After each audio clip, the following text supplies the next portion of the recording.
Hei, mans vārds ir Gonita Lakziņas Kroterē, un šodien mēs tiekamies 59. rubrikas darīt ir radīt, ja nejaušība nav sērijā. Šodien es jums gribu atgādināt tādu sev mīļu teicienu, kā, ja tu nejautās, atbildi vienmēr būs nē. To es jums iesaku padomāt tādā kontekstā, kā mēs piepildām savus sapņus, vai precīzāk būtu teikt reizē neuzdrošinamies piepildīt.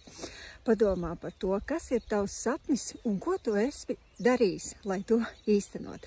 Šeit tad parunājoties ar cilvēkiem, un kad viņi uzzina, ka es esmu strādājis par žurnālistu, tad viņi saka, ja es arī gribētu pastrādāt, tā ir interesanta profesija.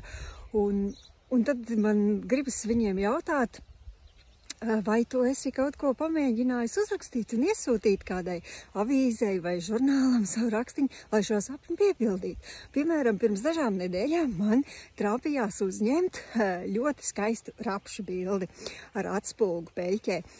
Un es piedāvāju ilustrētajai zinātnei priekšfotomirkļa šo bildi. Un šomēnes žurnālā ir mana bilde.